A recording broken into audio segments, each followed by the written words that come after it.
Greetings, everyone. We're going to go ahead and get this webinar started. Welcome to Beyond the PIO, the Nextdoor 21st Century Community Policing Engagement Roadmap. My name is Lori Stevens. I'm with Laws Communications. My role here today is pretty much just to hit the start and record buttons. I will pop in again at the end of all your questions to our presenters. I'm delighted today to host my friends and colleagues from Nextdoor and Sacramento Police for this webinar. Nextdoor is a very exciting platform used by more than 500 U.S. police departments. I've been involved with Nextdoor for several years now, and I've witnessed many success stories, and I can't wait to hear about those at Sac Police. So I'm going to turn it over right now to Joseph Porcelli, a professional neighbor at Nextdoor. Joseph? Good morning, everyone. Thank you so much for joining us. We're very excited to be hosting you here today. As Lori said, we're going to be talking about the Nextdoor 21st Century Community Policing Engagement Roadmap. And throughout our presentation here today, we're going to be covering a number of topics. But first, just a quick agenda. We'll be introducing ourselves, and we'll do some digital housekeeping, and then we're going to jump into the main event. And during that main event, we're going to cover why and how to expand resident engagement, some proven strategies and tactics to help move the needle here. And Sacramento is actually going to demo and show you how they use Nextdoor. They're also going to share some of their best practices and really talk about how granting access beyond the PIO and talking authentically and genuinely with their residents has really made a difference. You're going to get some really fantastic insights here. And then we're going to also show you, I'll go over towards the end here, how to easily and quickly get started with Nextdoor for public agencies. So let's just go ahead and jump into the introductions here. I'm going to ask Lieutenant Charles Husted to introduce himself. Hi, Charles Husted here from Sacramento Police Department. I'm currently assigned as the Exec Lieutenant at our North Command. And with regards to Nextdoor, I have a particular neighborhood and area of the city that I'm responsible for, but then also in my capacity as the Exec Lieutenant, I'm also responsible for all the communities within our North Command. Thank you. Jena. Hi, I'm Jena Swafford. I work currently in the Public Information Office, and I handle a lot of the social media. So I was a part of the PIO team that launched Nextdoor initially in 2013. June of 2013 was SACPD. Thanks, Jena. And my name is Joseph Porcelli, and Lori, thank you for the brief introduction, but I am unofficially Nextdoor's professional neighbor. I've been organizing in neighborhoods and using technology and working in law enforcement for about 10 years. I worked for Boston Police as a civilian community service officer in the Neighborhood Watch Unit, served as the first community engagement strategist for Homeland Security, supporting Secretary Napolitano and Customs and Border Protection on a number of their digital initiatives, and spent before I joined Nextdoor, which is about a year and a half ago, supporting FEMA and some other federal agencies around national preparedness and digital initiatives that they had. So it's a real pleasure to be here today. And these two folks who are sitting in the room with me are really extraordinary individuals and have actually really helped pioneer how Nextdoor for public agencies can be used to help make neighborhoods safer and stronger. And that's really kind of what we're talking about. But some digital housekeeping here. If you want to add any tweets about today's webinar, please use Nextdoor.gov roadmap as the hashtag. And there's also a way for you to send questions within the GoToWebinar interface. And we'll be collecting those questions on GoToWebinar.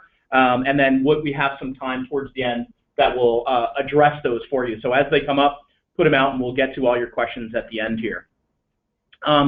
Finally, there is a PDF version of this roadmap. We're putting some final touches on it, and I hope to be able to share that with you by the end of next week.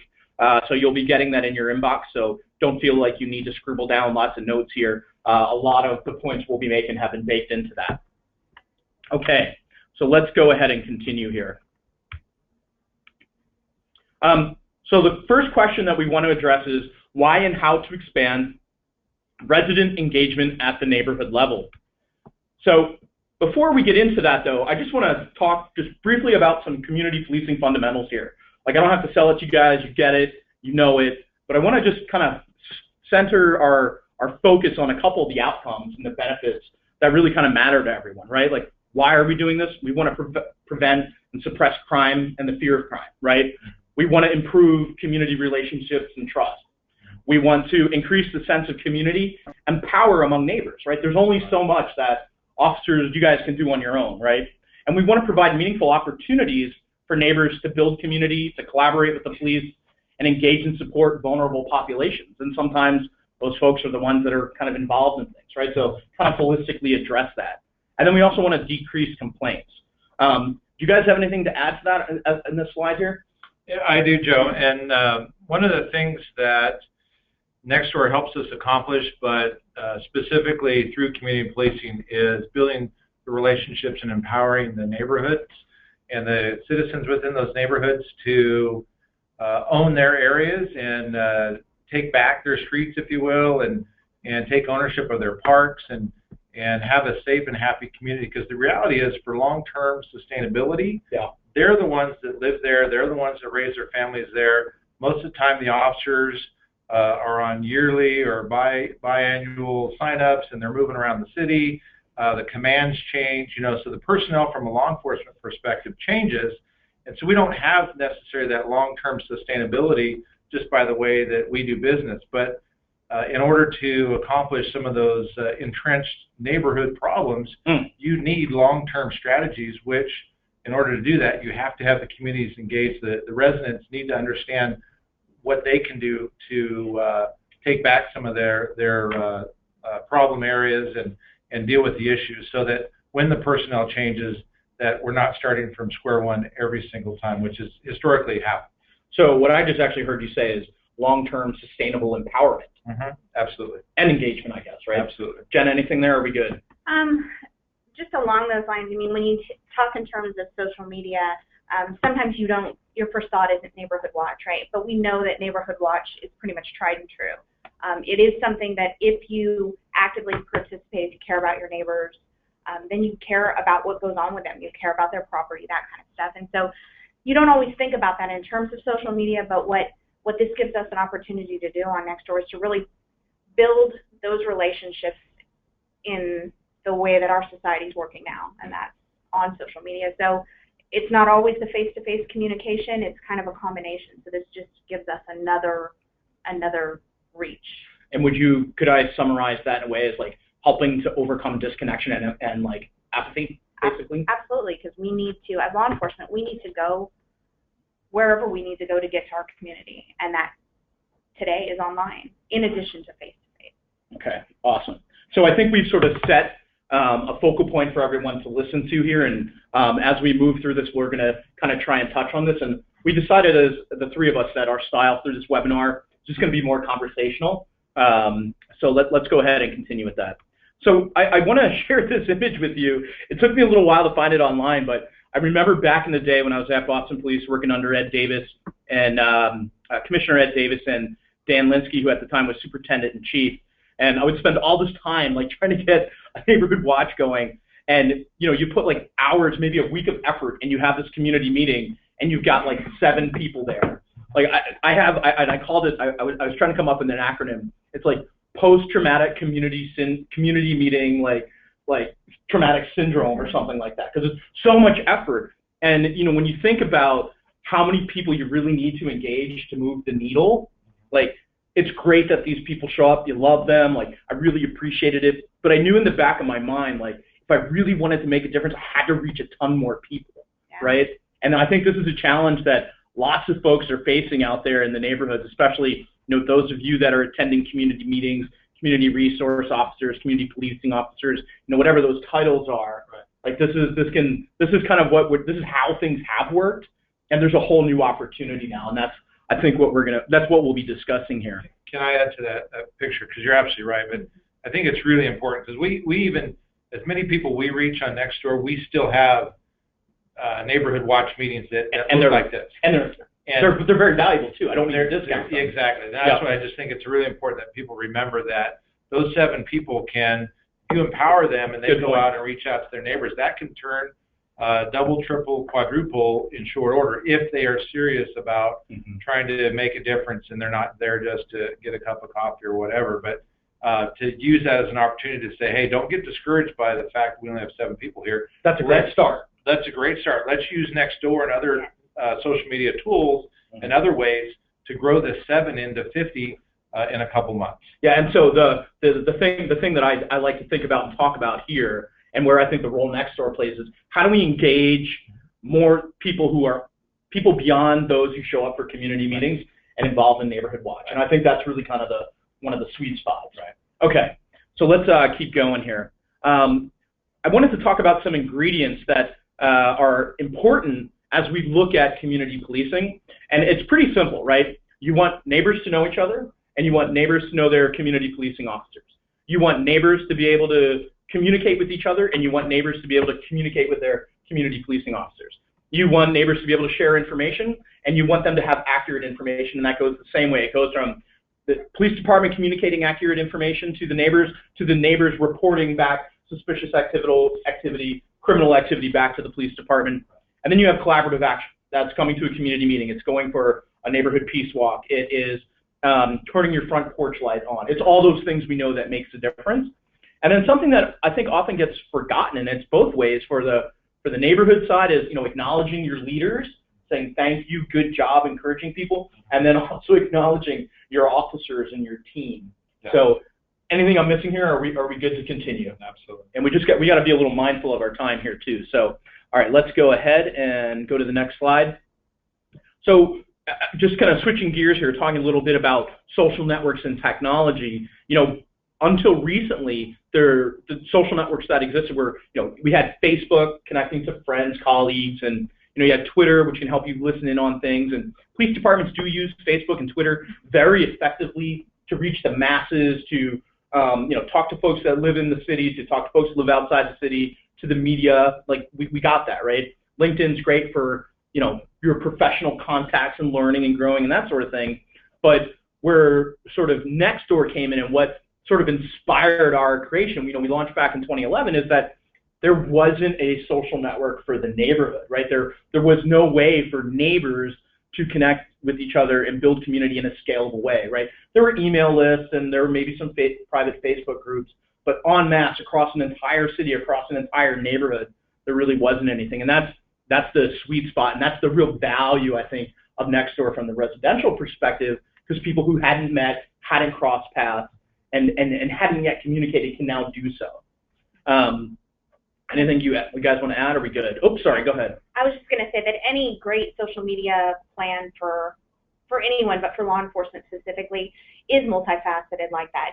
Every single platform kind of has their own use, and Nextdoor's niche is community and helping you engage and building those at-home relationships that are your community members, and that's how it's special, because it's very different in that way. While Facebook is great, Twitter are great, they each have kind of their own use. Nextdoor's use is unique in that way too. So coming to Nextdoor, for those of you who don't really know what we're talking about yet, Nextdoor is the private social network for the neighborhood. And there's two words I really want to call out here. It's privacy and neighborhood. So Nextdoor is private, meaning that only people who live in a neighborhood gain access. And actually, everybody has to verify their address, and they have to use their first and last name, and it creates this trusted environment. And people verify their address by having a postcard sent to their house and get a little code. You can also verify using your cell phone or your home phone, and there's a couple other ways you can verify conveniently to make that process happen. And it's all about the neighborhood, right? It's just your neighborhood, and people really like that. It's their neighbors. It's very local. It's very relevant to them, and it's also really useful. So if we look at the types of conversations that are happening on the platform, 26% of them are around recommendations, babysitters, plumbers, handymen. Like my wife and I are expecting our first child, and I picked up a bunch of shelves that saved me like $200 instead of buying them new, and I got a stroller. Didn't know it was for a 3-year-old, but that's fine. My wife was glad I tried, right? And then classifieds, crime and safety, which is a big chunk of what people are talking about on the platform, events, free items, lost and found. So there's a lot of reasons to be on Nextdoor for a lot of different people, so there's a ton of activity there. Nextdoor has also been adopted in over 44% of neighborhoods around the United States. We recently just passed 75,000 neighborhoods, which is fantastic. So people are using Nextdoor in your neighborhoods, folks, and I really want you to realize this, right? And when you think back to that picture of that community meeting, right? It's like building audience is really hard. There's an audience here on Nextdoor they're waiting to hear from you, right? And even if it's just a few, it's really easy to grow and get it going, because once people find out, they're just really excited about that. So I want to just talk about a story here. There's the woman in the middle of the picture with the glasses is my friend Sayat Walker, and Sayat lives in Washington, D.C. in the Deanwood neighborhood, and she and her husband had heard about Nextdoor. They just moved into the neighborhood, and they had a number of issues going on, and they knew that they needed support from their community to take it on. So she started Nextdoor. One by one, she got people to join in her neighborhood, and they use it for all kinds of things, from talking about crime and safety in the neighborhood to sharing resources to help out, like take care of their kids, to organizing block parties, to talking about policy decisions. And today they've got over 100 neighbors, and they're all connected. And everyone on the screen here didn't really know each other until Nextdoor. So Nextdoor helps build community out of disconnection and apathy, as we kind of talked about a little before. And now they've got this super wonderful group here, and everyday people like Sayat can simply join Nextdoor, start Nextdoor, and build community in a way that didn't exist, right, until now. And so coming back to that community meeting again, Sayat was one of those 7 people, but instead of just having 7, now you can have hundreds. So that's very powerful. All right. Jumping, and we're going to change gears here a little bit, and we're going to start talking about the different strategies, and there's 4 that we're going to present to you today. And so we've been setting it up, but now we're going to kind of get into the meat here. The first one is to use technology to communicate with neighbors where they're already talking to each other. And one of the points we've made is neighbors are talking to each other on Nextdoor. And so if you recall, we've been talking about how neighbors use Nextdoor. There's also an interface that we've created, and actually at the request of our members. We didn't come up with this our idea, right? Our members said it's great that we can be connected to each other, but we want to hear from our local public safety officials. We want to know what's going on. We want to be able to interact with them, but we also want to keep what we're talking about private to us. And so we built this interface called Nextdoor for Public Agencies. By the way, if you want to sign up, you can just go to nextdoor.com/agency, and you can create an account. It's free, no contract, no MOU. You're all welcome to join and get started here. But what Nextdoor for Public Agencies allows you to do is to communicate to your residents in one, many, or all of the neighborhoods where they live. And you can even import your own service areas and communicate into those service areas.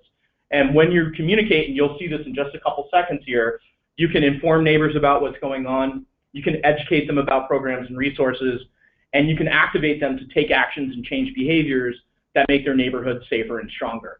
And so I think the best way to show you that is I'm going to turn it over to Charles and Jena here, and they're going to show you how to do a post. We're going to talk about a bunch of best practices.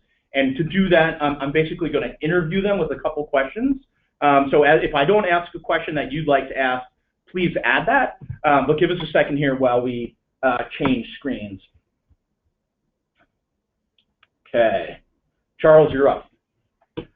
So just explain what people are looking at here now. So what you're seeing on the screen is my login for Nextdoor at Sac PD.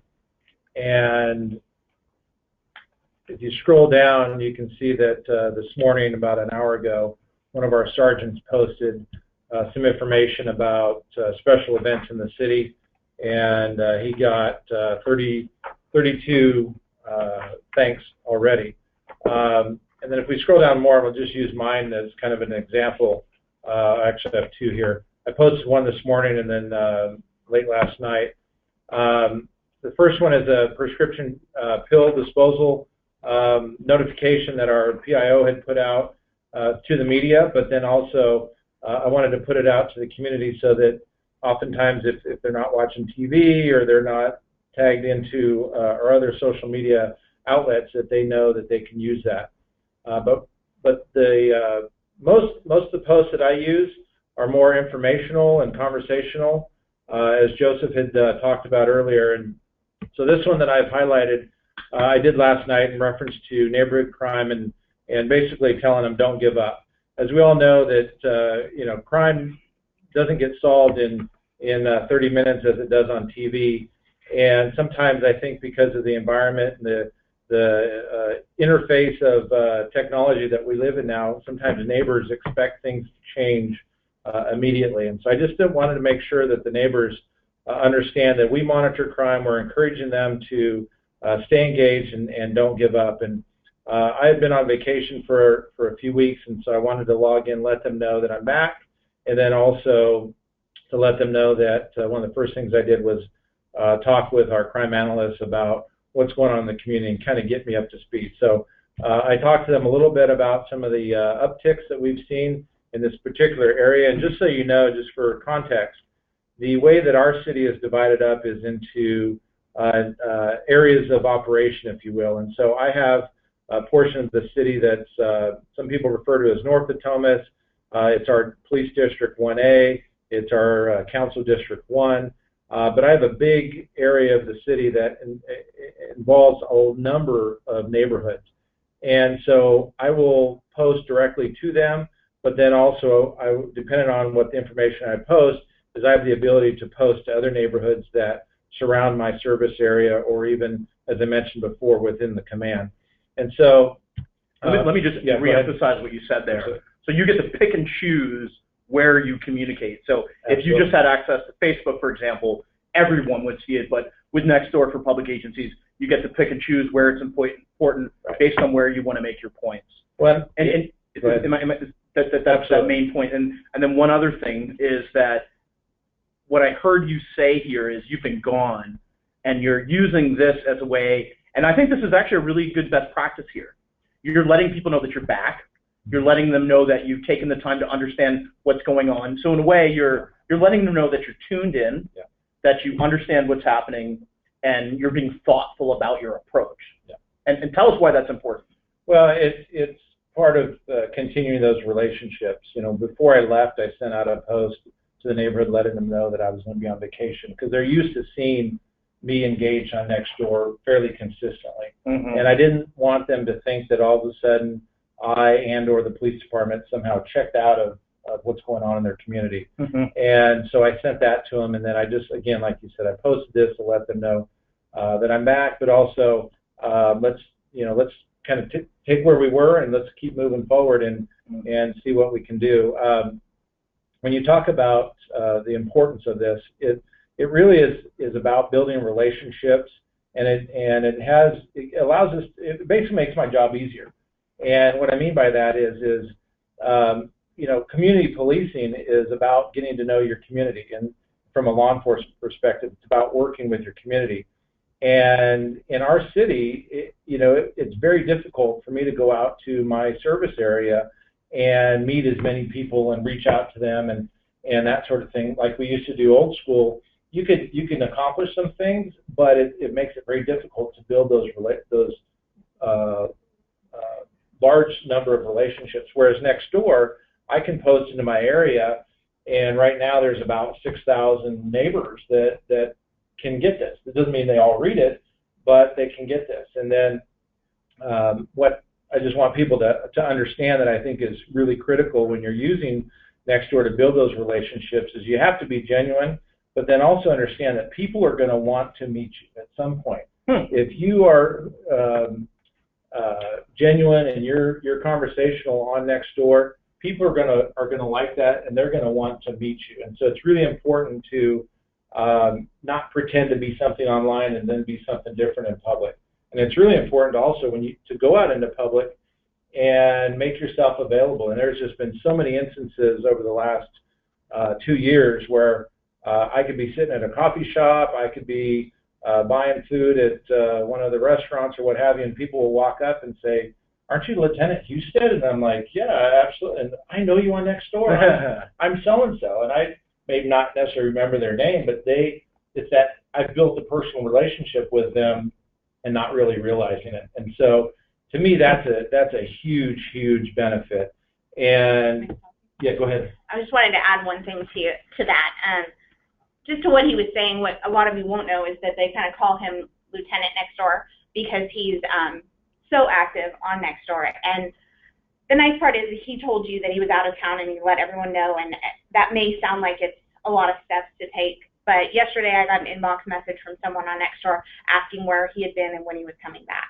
And to me, that just says that he has created relationships where they're starting to really not only get used to him, feel like they know him, but really rely on him to provide them with the information that they want, the things that are going on in their community to keep them safe. And they really miss that connection when he's gone. And I think that that's a really important aspect of this, because like I said before, you don't always think about that with social media and when you're not meeting people face to face, but he has definitely been able to really make a connection there when someone actually notices your absence. I mean, if I'm not at work, I'm not sure people are going to notice that I'm not there all the time, but they definitely noticed when he was gone. It's like trust equity, Absolutely. right? Absolutely. You're just building all this powerful equity that people appreciate in the form of relationships.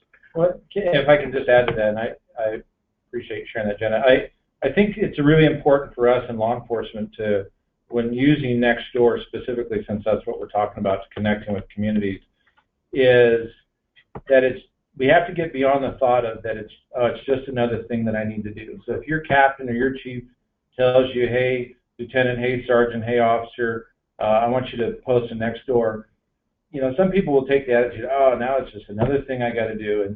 And we got to get past it and realize that there's an extreme amount of value associated with using Nextdoor, and understand that it's really not that time consuming. And once you get used to kind of how it works, and I'm not the tech guy, and I can navigate it fairly well, it just does not take that long. And if you post a couple times a week, 3 times a week, whatever, and they're meaningful and they're timely, and it's information that's targeted, neighborhood specific. Exactly. The neighbors appreciate that, and then it also allows you, like I talked about making your job easier, is because people have scanners and they have all these other accesses to information.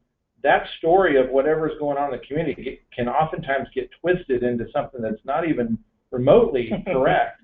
And through Nextdoor, so many times I've been able to provide accurate information, dispel those rumors, and to really give them the information they need. So moving forward, because I know we are on a time issue, and I could talk all day. So let me go ahead and help me with that. Yeah, I'm just going to bring you back to the top. Is that what you want? No, I'm going to go down. Oh, you want to go down? Yeah. So as you can see, looking at the post that I was talking about, and I don't know if anybody's responded, but okay, so nobody's responded, but you can see that 22 people have thanked me, and that doesn't mean that only 22 people looked at it. It just means that 22 of them decided to press the thank button. And let me just explain something here. When you post to Nextdoor, it shows up on our website. It shows up on the Nextdoor website. It shows up on the Nextdoor app, and it gets kicked out via email. And a lot of people, I would even say like most people, get your post via email, and a bunch of them choose to get it in a daily digest. Absolutely. So it'll be tomorrow morning when you probably get more thanks and some more replies. Absolutely. But it's also like when you send an email out, you don't always necessarily know who sees it. Absolutely. But you like you said, you have 6,000 people on here. They're going to get it. And actually, just in another city, someone I was talking to earlier, someone asked, like, do you actually see my post? And they got a tremendous thing. Like, people said, yeah, we really like it. We just don't always reply, but we do appreciate it. Thank you so much for communicating. Absolutely. So before I show you a post, one of the other things that I like about Nextdoor, but this is something that you really have to manage, because in law enforcement, we get inundated with emails and phone calls and cells and all this kind of thing. Nextdoor has an inbox, and it has the ability for the community to communicate directly with you. And initially, when I was using this, people thought that this was my email, and I beyond what people think, I'm truly not on here every second of the day, and so I don't get these messages instantly, and so I try to log in as much as possible to check the inbox. But I've slowly and progressively educated my community to understand that this is not a place. If it's important, this is not the place to send me a message. You can, if you have my cell phone, you can call me. Everybody has my email for sure. Send me an email, because those are things that I'm on more consistently.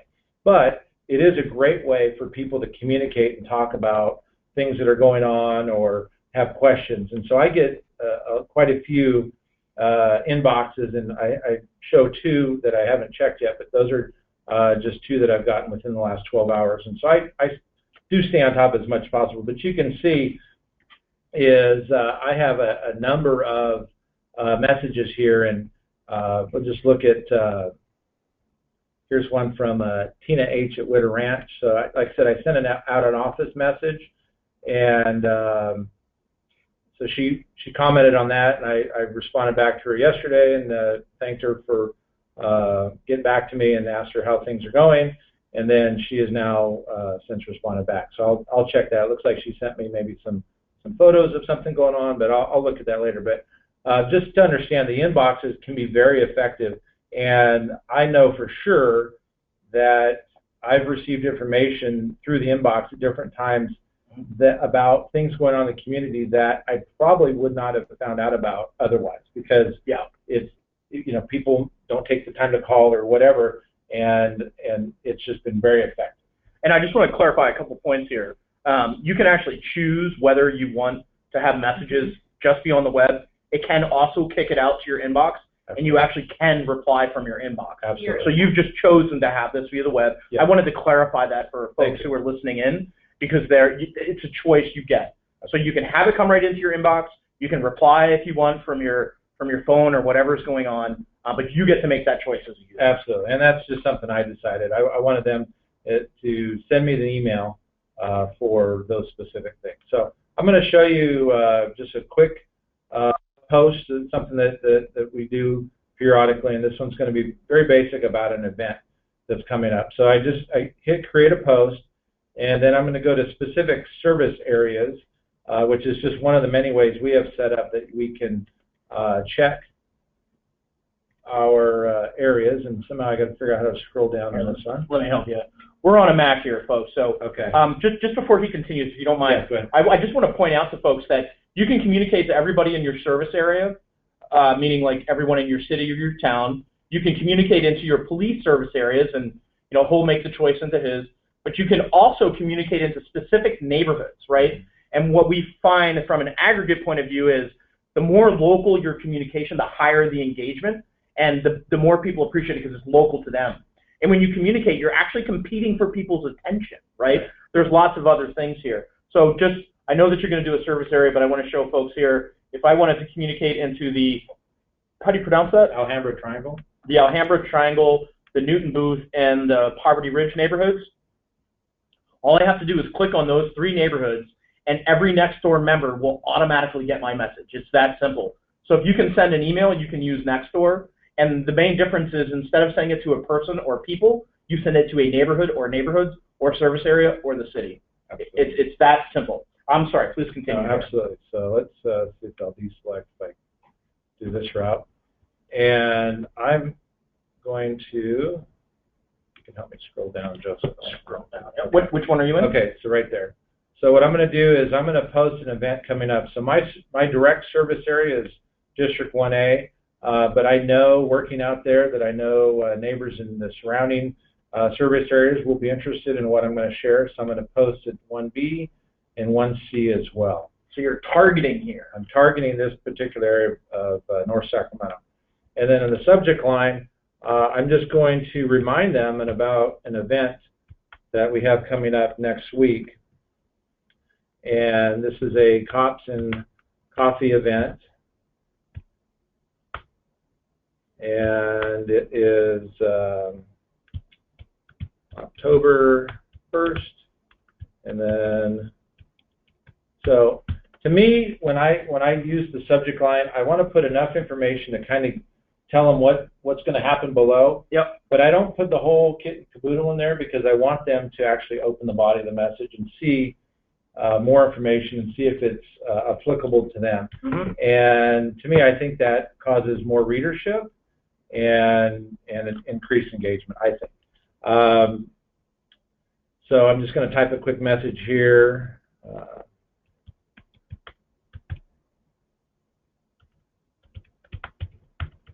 I should have cut and pasted this. Sorry.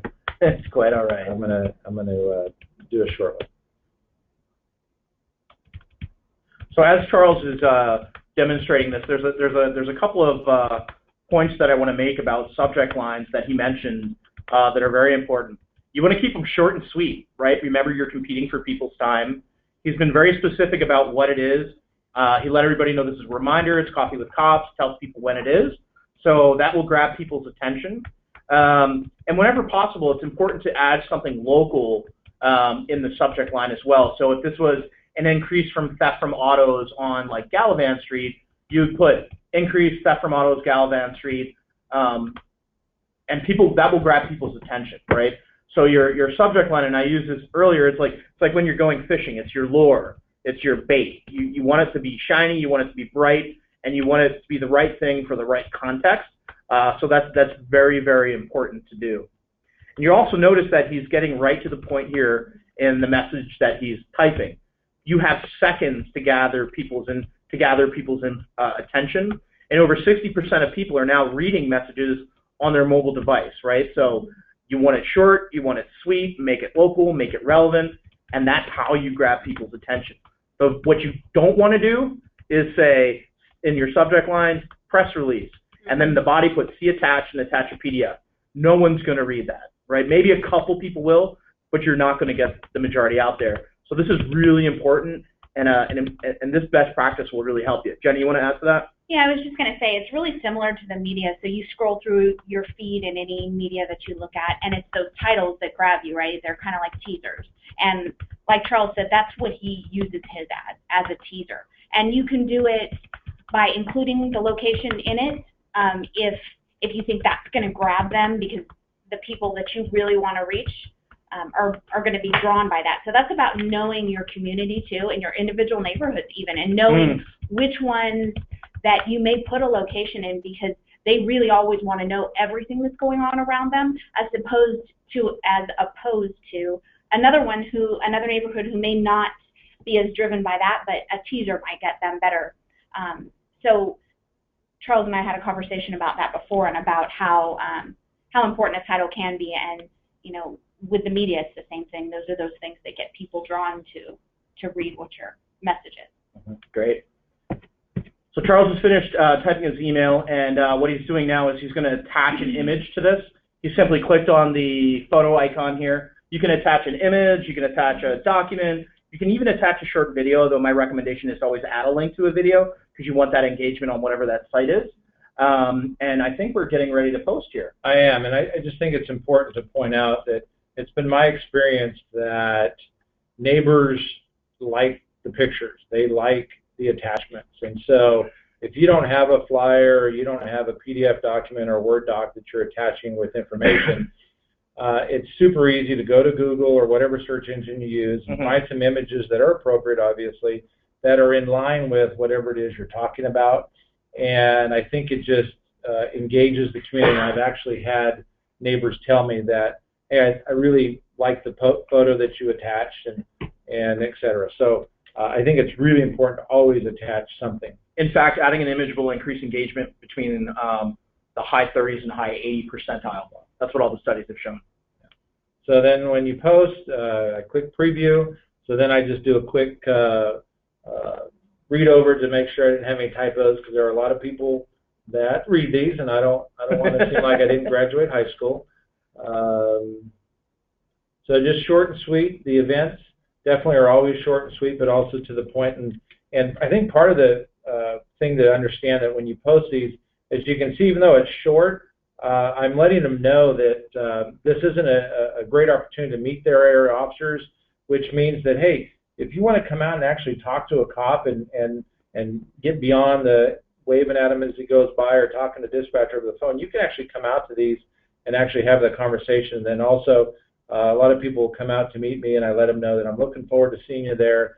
And it makes it more personal, and it's not cop talk. It's not something that we write and record. It's just a different type of communication. It's like that point you said, those community meetings, that face-to-face is critical, right? Yeah. And even though they see you here and you're reaching lots of people, spending time together in person is very, very, I think that's just like a innate human thing that we all appreciate. So as you can see, before I hit post, you can see that this particular message is going to 9,534 residents in the areas that I selected. So then I hit post message, and it's working on it, and it says it's done. And yeah, that's all right. And just one point I wanted to make on that last screen, if you wanted to, and he had access to the Facebook or Twitter account, you can post that message, share it on your other platforms, right? Absolutely. It's called Create Once, Publish Everywhere, Right. and you can start with Nextdoor and then also leverage your other ones, which will drive more people to join Nextdoor. Yeah. You can also do the opposite, right? So you can share stuff that you posted on Facebook or Twitter to Nextdoor too, and like cross promote your different channels for your different purposes. Right. And then so as you can see here on the screen, the reminder cost with coffee, that's the post he just put out there. And we'll come back to this right before we end, but you'll see hopefully by that point a couple of thanks, so on and so forth. Yeah. So using Nextdoor is a fairly easy process to do. Yeah, if it hadn't been a Mac, I would have been done 5 minutes ago. And I think that's a good point, though. I mean, it took him maybe, I didn't time it, but like 5 minutes tops. And I mean, bottom line, this isn't what he does all day long. He's a cop. I mean, that's just like probably most of you that are listening. This isn't what you do. You don't necessarily sit at the keyboard all day long, but it's super fast, and it would have taken you a very long time to go door to door to 9,000 residences and leave flyers about your cups and coffee. So. Absolutely.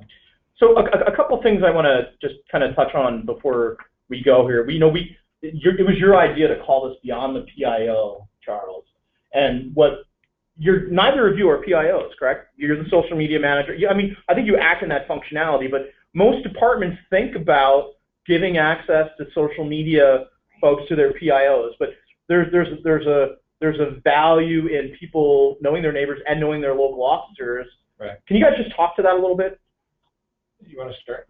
So to speak to that first, I think that there is some fear built into the idea of letting your social media go outside of the PIO's office, right? And that's a natural fear for us because, we're putting this information out to a lot of people. Mm-hmm. But that's a decision we've made. We've got over 100 of our departmental members, from captains, the chiefs, lieutenants, down to sergeants. You said over 100 people. Over 100 members of our department. I can guarantee you we are posting something every day from the department to a part or all of the neighborhoods. And so I think that's a great point, is that in the beginning you look at all your platforms kind of the same. It's a place to push out that press release, and that first line says press release, DUI checkpoint, and you push it out and with a link to your checkpoint and you're done, and you do that on all your platforms. But I think that's evolving today. It's evolving on all of our platforms, kind of as sort of the climate for us has changed in law enforcement, and it's become increasingly important for us to really, really engage on all those platforms, and Nextdoor specifically, to drop the cop language. No jargon. It's a car, it's not a vehicle, and we're not using abbreviations, and we're not being so formal. There is a time and a place for a press release 100%, but there's also a time and a place to really just tell them what happened. As much as you can release the same exact amount of information on Nextdoor, but you can tell them what happened, make it personal, and make them understand. And I think the important part about what Charles does and what a lot of our officers do is not only do they tell you what happened in your community last night, but they tell you how to make sure that you make yourself as safe as possible from that specific crime. So it's specific to you, and it's specific to how to make yourself safe. And I think that's really key too, is that it's not just telling them about what happened, it's telling them about how to prevent it in the future. And I think that's an important part. So we are at a point where we were going to stop and ask some questions, but I don't see any questions here on the platform yet. So if you do have a question, please use the GoToWebinar interface and use there's something I believe called questions or chat, where you can simply Joseph, actually, we do have some questions, Joseph. I think you're looking in the chat area, but it's actually up in the questions area. So we'll be ready for questions anytime you are, sir. Okay. Let me just go ahead, and I'm having a little trouble seeing that. Would you, Lori, if you can see the questions, would you please just say them out loud and we'll respond. And actually, I want to turn our screen so people can see us. So let me see if I can get that to work. 1 second. I think we're good. How's my hair look, guys? Looks great. All right, thanks. Let's see if we can make this work. Hold on. Lori, do you see the three of us here? I see two of you. All right, let's see. Two Big one? I see two purple guys, but that's okay. Yeah, we should have coordinated. You guys are So, Jenna, you want to? You guys are going to have to friendly up a bit. Are you ready for the first question? Yeah, we are. Go ahead. Okay, so Jessica wants to know, how do you set up specific service areas? Sure. So the first thing you need to do is apply for a Nextdoor for Public Agency account, and you can accomplish that by going to nextdoor.com/agency. And Jessica, if you already have a Nextdoor account, you can send an email to agencysupport@nextdoor.com, and we will get back to you with, we need basically your Esri GIS shapefiles, and the team will tell you exactly what kind, but then we can import that into your account for you. Excellent. And Tom, hi Tom. Tom wants to know, is the Nextdoor app available to government accounts on a mobile device? So for government accounts, we're actually making lots of changes to the Nextdoor for Public Agency platform. So our recommendation right now is just log in and use it on your phone and save the link to your home screen. You have all the same functionality, just use it as a web app. Okay. I think this next one must be a plant. Tawana wants to know, how can we contact Nextdoor for more information? Well, thank you for that question. And no, it's not a plant. Again, you can go to nextdoor.com/agency and apply for an account. You can also send an email to agencysupport@nextdoor.com. You can also tweet at me. I'm at Joseph Porcelli on Twitter, and it's JOSEPH. My last name is Porcelli, Porcelli. Awesome. Here's a good one. Can an individual or neighborhood opt out of receiving messages from the PD if they don't want to be contacted through this platform? Yes, you can. An individual can unsubscribe from an agency, or they could simply mute a user that they no longer want to hear from. Okay. Oh, I love this one. Is this application available in Canada? Nextdoor is currently only available in the United States. I know that we have callers on here from the Netherlands, Brazil, Yemen, and Kenya. So I think there's welcome everybody. Thanks for joining us. I think there's some interest out there. There is. Okay. There is. Yeah. Is there an edit feature once you share? Look, just for that last one, for anyone international, do send an email to agencysupport@nextdoor.com and just say, please stay in touch with me, and we'll follow up. Excellent. Is there an edit feature once you've shared a message? Yes, there is. I'm going to toggle back to the screen and take off the webcam here. So 1 second. Can you see our screen again here? Yes. Lori? Yes. Okay. So the edit feature, if Charles, say, made a mistake, he can simply click on the drop-down item here, click edit, and now he can edit his post. However, the email that went out will contain his original mistake, and that's why it's important to make sure you get it right the first time. Proofread. The other thing that I'll show you that we didn't get a chance to show here is that when people comment, so he also has the ability to participate in the thread, reply to people's questions, thank them for their thoughts, thank them for their posts. He also at any point could choose to, if it was his discussion, close it. So if the conversation's done, you can close it. Also, if for any reason he could remove a post, and he could also remove a member's reply if it wasn't appropriate. Because every Nextdoor member verifies their address and they use their first and last name, their comments are pretty much in line with our user guideline, which basically says you need to be respectful and constructive. However, if their person's comment wasn't, so if someone says, I don't like the job you're doing, fair statement. But if someone started name calling and wasn't being respectful, he could remove that, but he would just need to follow whatever the department's social media policy was. If I could add one thing there, you notice that the post, I think that post right there that he can comment on isn't his post, it's another member of the department. And I think that that's important when you think about monitoring Nextdoor, and I know it seems like a lot of work if you have to reply back to every single post. So there's lots of different ways to do it, but it could be someone like me who takes a look at all the posts that are going on, and I may say, hey, back behind any of our departmental members who've made a post, and I can comment on that post too. And I also want to clarify, with Nextdoor for public agencies, you can't see who your members are or what they're talking about. So there's thousands and thousands and thousands of conversations, and sometimes folks think, oh my God, do I have to monitor those? You do not. You do not have access to them. So it's only the replies to your posts. The other point I've heard from other officers that they like it, if you send an email out to 100 people and 10 people reply with the same question, you have to reply 10 times. Versus when you post on Nextdoor, you reply once, everybody sees your answer. And the important thing to that, Joseph, is when you post, and as far as building the relationships, it's important to read those responses and be timely in a response back. I've seen, within our own agencies and other agencies, oftentimes, and it's probably because people get busy, but questions go unanswered.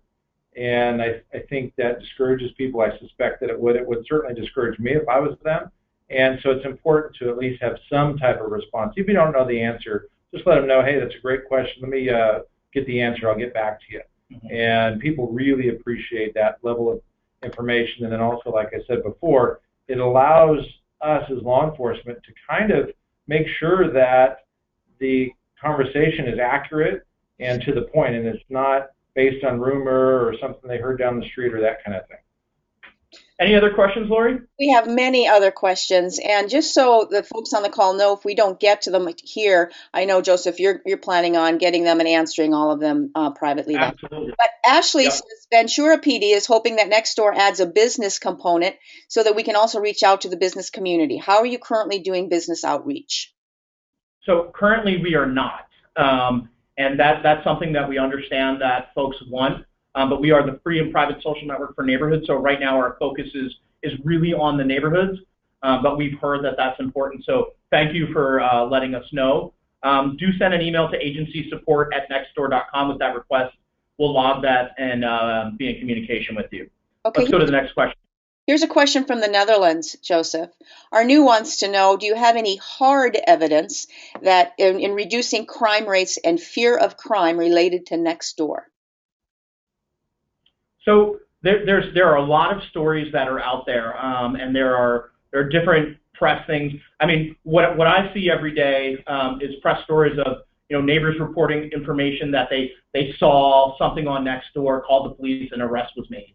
There's hundreds and thousands of stories like that. I think for the fear of crime, that's sort of hard to measure. But I can tell you from what I see, and you guys speak to this too, is when people don't feel alone.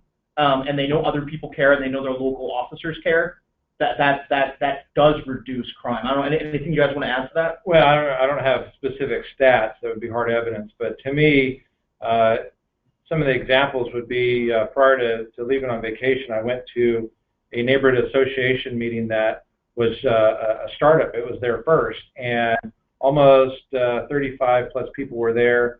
Pretty much all of them were already on Nextdoor. And there were several neighbors, as they went around and introduced themselves, several of them spoke specifically to how much they appreciate Nextdoor, they appreciate being able to talk to their neighbors, and it actually makes them feel safer in their community because they feel like they're connected and they're not alone. So to me, that's hard evidence. I have one thing to add, just something to consider is that initially when we launched with Nextdoor, a lot of the questions, or sometimes it came up that, I didn't realize all these things were going on in my neighborhood. Is crime going up? And that, as an agency, you want to get out ahead of that and say, it's not that crime is going up. It's that there were a lot of things going on that you didn't know about. Your neighbor next door in some communities could have been broken into, and you may never know about it. You may never hear about it. And while that, does have a tendency to raise your fear level a little bit, in the end, it's going to make you a little more comfortable knowing that if something happens, you're going to hear about it, and you're going to potentially have ways to avoid letting it happen to you or anybody else being a victim of it because you're connected. Well, then also, with respect to crime and safety, it's not always about the crime stats.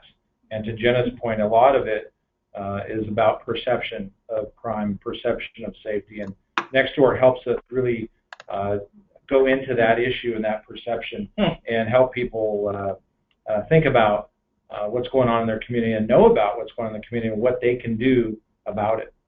All right, guys, here's a question out of Florida from Lisa. We're in Florida and our public records law requires archiving of social media. I think that's pretty much true everywhere. Is there any component of Nextdoor that would allow that to be done easily?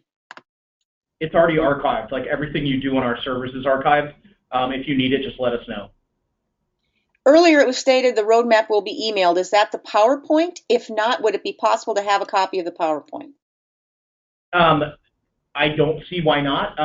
The roadmap itself is going to be a Word document, and it actually has 3 other strategies that we didn't get to today. Okay. But because of the volume of questions, we're just going to answer those for you. But that will be emailed hopefully by the end of next week. We just have a couple polish items we want to do. And I'm actually learning. This roadmap was actually helped co-authored by these folks and some of our other partners. So as we learn more about it, we're going to publish it. And as we learn more about that, we'll continue to republish it. And this has really been a communal effort between the Nextdoor for Public Agency team and partners like Sacramento. So we will send that out, and we will continue to send it out as we continue to learn. So we have just time for just a couple more questions. Andy wants to know, he says the city currently has only 30 Nextdoor members. He says, in parentheses, seriously.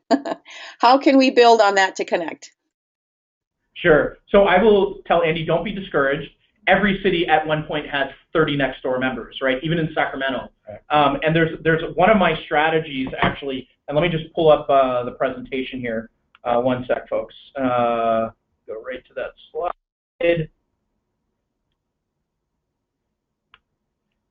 All right. Sorry, one second, everyone. So my second strategy, and you should see my computer now, is increase reach and engagement by leveraging points of contact. So let me go to the next slide here. So in Sacramento, when they launched with us, you guys held a press conference. Said, we're now using Nextdoor, we're encouraging community building, we'll be using it as our virtual neighborhood watch platform. Neighbors can use it for lots of reasons, and people find out that's probably the single fastest, biggest way to get the word out. Because the media really appreciates this. It demonstrates proactive and progressive leadership. And when people find out how useful it is, like, oh my gosh, why haven't we started this yet? So that will greatly accelerate it. The other thing is you could, another point of contact is you have a lot of web traffic coming to your website. We have a badge you can install. We are also developed a new slide out, which I got to get you guys a copy. And it basically says, get neighborhood specific from updates from us and connect with your neighbors. And it sends people to your page. Mass communication tools. So if you guys have Code Red or Gov Delivery or any of the other platforms out there, let everybody on there know that you're now using Nextdoor. Also, your folks have contacts, email contacts, and there's a whole invitation functionality in Nextdoor. Send email invites to them. And I think like ongoing at community meetings, hey, who's not on Nextdoor yet? Download the app right now. It takes 2 minutes. Or there's an email invitation. They can just put their email on your phone and you can send them an invite. It's overtime. All of your publications, crime prevention, brochures, anything that we create now includes Nextdoor, because you include your social media in that typically anyway. Yeah. So now it includes Nextdoor and how to join, and having the city feed on the website is a way for us to show them very quickly, this is what it looks like. This is the picture of all the stuff you can find out if you join us. And if I can just add to that, Joseph mentioned the postcard invite. One of the things that I do, and I do it fairly consistently, is behind the reason of getting the neighbors to take ownership in their community, because I'm not going to always be there.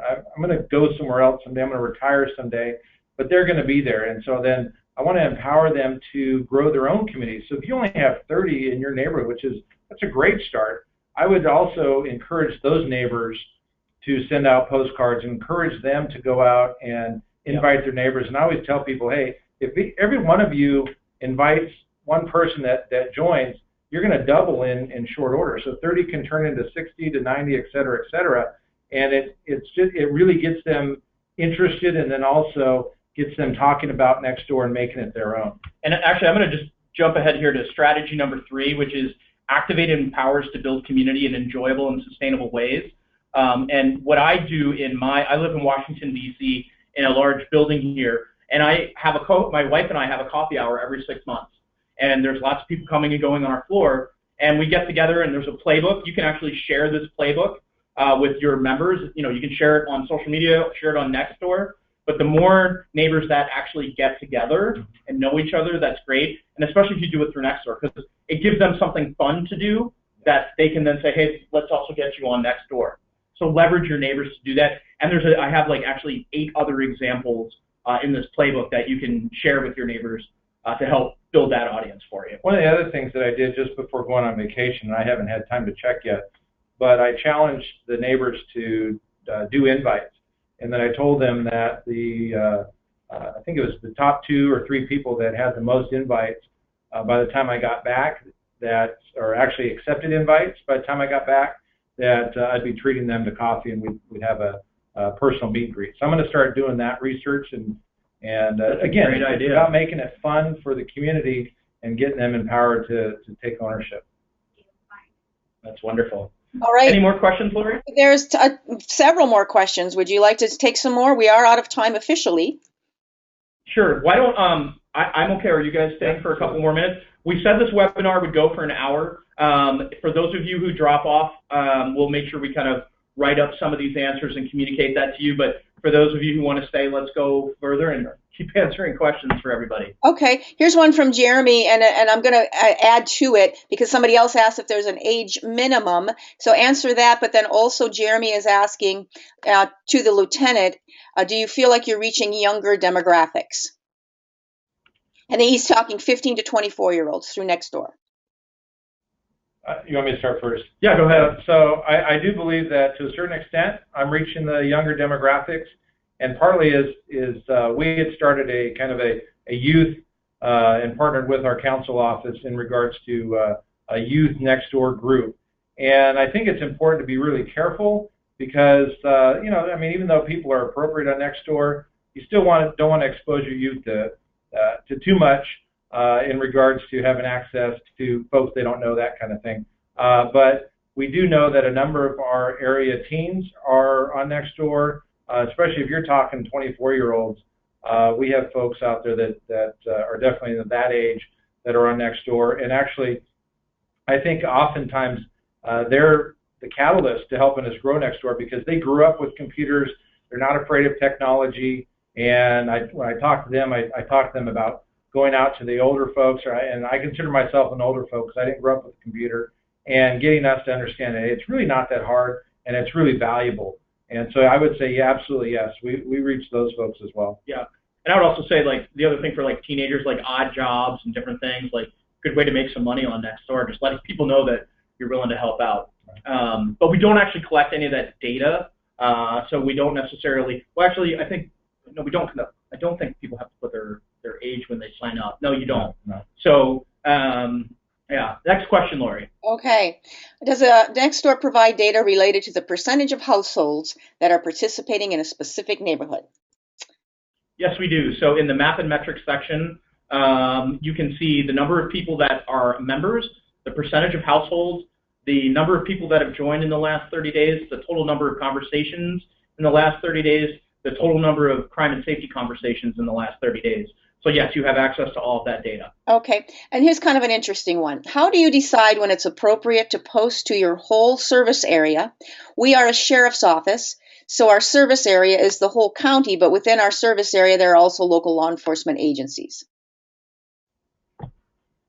We're a city, not a county, so the best way I can equate that probably is to myself making a citywide post as opposed to most of the officers making very specific posts. So for me, if it is a press release, which I don't always send out on Nextdoor, but if it's a press release, that's something you'd probably send out citywide. If it's something like we had our hometown heroes recently, the 3 heroes that were involved in the stopping the terrorist attack abroad. And so information about that and links, I think we had a kind of a release about the parade that we were having. That went citywide. So if it's an event that's really going to be for the whole city, then you send it to everyone. But most of our stuff, and it's really important to us that the stuff that's local to a neighborhood comes from that area cop. It doesn't come from me or the PIO's office. It comes from the officer that works that area. And we have geographic policing. That's what our chief has us doing in Sacramento. So they have long-term assignments to the concierge typically in an area, and they'll send out the information themselves to that area, like cops and coffee, and the lieutenant sending it. They want to hear from him. They don't want to hear from me. Okay. Joseph, I think the next question is a good one to end on. You mentioned that everyone that participates in Nextdoor is vetted. Tom wants to know, how does Nextdoor vet good from bad other than address verification? For example, sex registrants or others who give rise to concern like a convicted burglar. This is a concern for privacy from residents. Sure. So every Nextdoor member, as they join, gets checked against the National Sex Offender Registry. And if they are a sex offender, they cannot join. And if someone else lives in the same household as a sex offender, they cannot join. We do not, double check against criminal records. However, if there's a concern about a specific individual, our members can contact help@nextdoor.com. And if there's evidence that this person is conducting criminal activity or a threat to the neighborhood, we will address that for them. Can I just add to that? One of the things, because that is a true concern that comes up quite a bit at the community meetings, and I just let neighbors know to not lose sight that this is online social media. This is not a one-on-one conversation with somebody you necessarily know and trust. And so be mindful when you're sharing information. It's important to start trying to build some of those personal relationships and whatnot, but also understand that there may be some people on here monitoring to see when you go on vacation or when you're away or what you're doing in your neighborhood. And you just got to understand that, and hopefully those negative elements will rise to the surface, and then through the neighborhood and through Nextdoor, that those people can start being removed from the neighborhood. I would just say at the same time, criminals want to be anonymous. Right. And when you have to put in your home address, you have to use your first name, your real first name, your real last name. That's not very anonymous. So right. I don't actually have any evidence that that's actually happened. But I think, as Charles said, it's important to keep that in mind. All right, let's take a couple more, and then we'll wrap up here, Lori. I think we have we do just have a couple more. Is it possible to print out the neighborhood maps without having the icon bars listed? Community members have been asking us for maps of their next door neighborhoods, but we don't see an option to just print the screen info. So print out the individual. Neighbors have access. I missed. Neighbors have. I'm sorry. Go ahead, Lori. I just misstated the question. We don't see an option to just print out the individual neighborhoods without the additional screen info. I think, so if the neighbors are requesting this, neighbors only have access to their neighborhood and nearby neighborhoods. So even if they knew what those other ones were, I don't know that it would do them any good. So for this person who asked that question, please send an email to agencysupport@nextdoor.com with what you want and why you want it, and we will figure out the best way to help you with that. One of the things that I did in my area, because I had some folks asking a similar question, is I opened up the map on my end just for my area, and then I did a screenshot of that area and actually blew up that picture into a poster site. Oh, and so it worked out. I mean, it wasn't ideal as a snippet tool, but it answered the question and the need that they had at the time. Excellent. I think that here's a good one to end on. Charles, does your agency have a social media policy, and is it specific to Nextdoor?